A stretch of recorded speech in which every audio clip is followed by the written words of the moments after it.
Hey, what's up guys and gals, my name is Rick9G. We're going to be looking at the show Gilligan's Island. Specifically, we'll be focusing on all the dream sequences that happened on this show. Now if you don't know, Gilligan's Island is a very popular show from the 1960s, one of my favorite shows of all time. I absolutely love this show.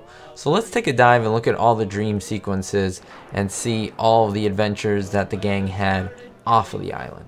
The first dream sequence that we'll be looking at is from the episode The Sound of Quacking. It's episode 7 of season 1 of Gilligan's Island.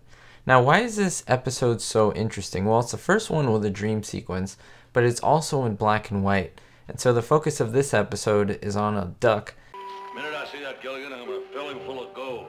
How to use lead? Such a vulgar metal. A fun fact is that this particular dream sequence was filmed on the Gunsmoke set. So if you are a big fan of that show, this will be a pretty cool moment for you. There are comedic themes throughout the whole dream sequence. It turned out pretty well.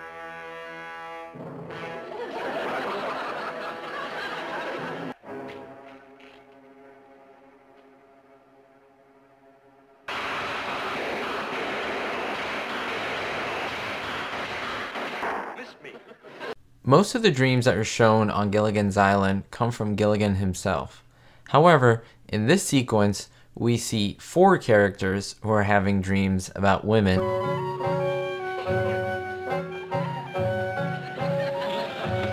like that, Mr. Howell? Oh, I wish I was scalp all over. Dear. Oh, yes. You don't mind the 2 lovely girls, do you? Oh, of course not, darling.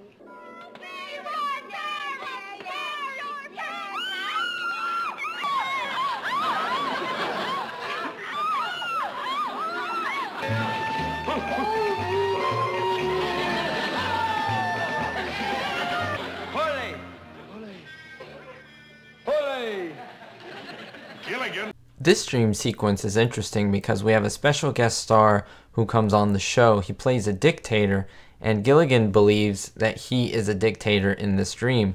However, he is in truth controlled, just like a puppet, and we see very funny themes and costumes. And it's a pretty interesting dream sequence in itself. Secret Agent 0036. Secret Agent 0036? Oh, 36! Hey, take a look.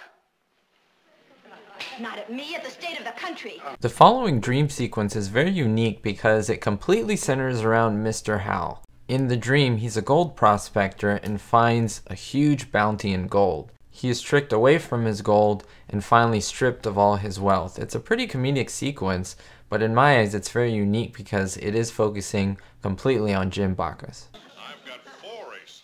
Can't prove I'm a millionaire. See it now, Howell. I had a piece of paper, but I lost it.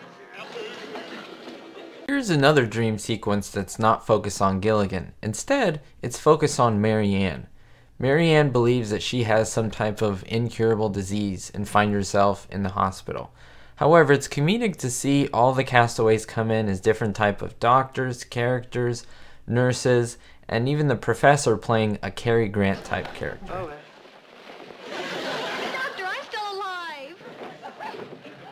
hey, something is wrong. Put your hands down, partner. Oh, well, stick out your tongue.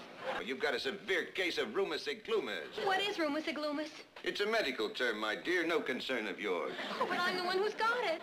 Iglumus is from the Eskimo word igloo, meaning mush. When I was a kid, some of my favorite nursery rhymes and stories were 3 Little Pigs, Little Red Riding Hood, Jack and the Beanstalk, and this is what we see here. Gilligan has an encounter with the giant, he climbs the beanstalk, and even finds a goose.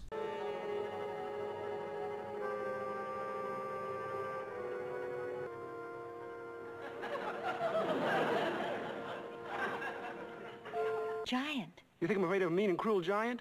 aren't you? I don't even care how big he is. Oh, he's about... This sequence as a little boy always fascinated me because we saw a huge skipper as a giant and we saw a little tiny Gilligan. The way they did that was the little tiny Gilligan was Bob Denver, that is Gilligan's real son. He was roughly around 6 years old here, so he played a perfect size comparison to the skipper, and it makes it look like the skipper's really a giant. Pretty cool. Can we just shake hands? Or kiss.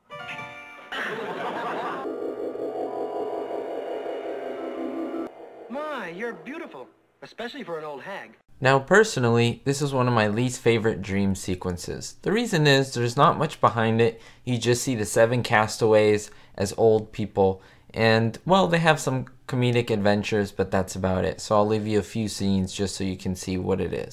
This is one of my favorite dream sequences, and the main reason is because it has to do with Halloween. Gilligan and Ginger are vampires. They have unsuspecting guests that come to their place, the Howls, as well as the Professor and Skipper, who play Sherlock Holmes and Dr. Watson. Good evening. I am the vampire. I'm the unsuspecting man. Inspector, have you found any signs of the vampire like the old lady said? Another one of my favorites. This is a parody of James Bond or 007. Gilligan plays Agent 014, and you see a lot of comedic appearances by Mr. Howell, Ginger, Marianne, and even the Skipper and Drag. It's a pretty nice thought out dream sequence. Good guy Agent 014 will be coming. Long underwear, and that you'll write me every single night. Secretary. Ah, fortunately, good guy 014. Now, of course, everyone knows that Gilligan isn't the smartest apple of the bunch. However, he has apparently read Dr. Jekyll and Mr. Hyde. Why? Because he has a dream that he is Dr. Jekyll and Mr. Hyde. It's a pretty interesting dream sequence with a bit of a transformation from Jekyll to Hyde, and you do see a lot of the characters use British accents, and overall it turned out great, minus the scary transformation, which I used to hate as a little kid. Triple-decker Hamburg. Casino. Banana split. Hold the mustard. Of course, Gilligan was the first mate of the SS Minnow, so why not have a dream that he's on a boat? Of course, not just any boat, a pirate ship. And this is a really fun and interesting dream because we see Gilligan as Admiral Gilligan and the fair damsels in distress. And of course, we see the Professor, Skipper, and Mr. Howell act as the villains here who try to fight Admiral Gilligan and take over his ship. It's one of my favorite dream sequences, bar none.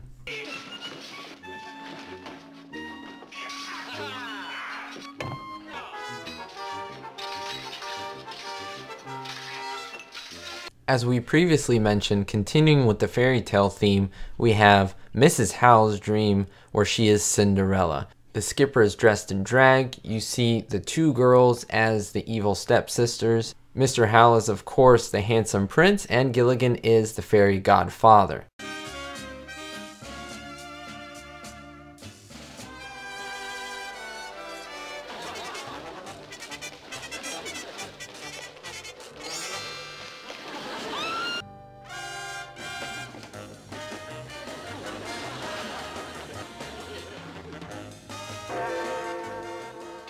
Finishing up with the last dream sequence of Gilligan's Island, it's very interesting to see that the writers decided to go back.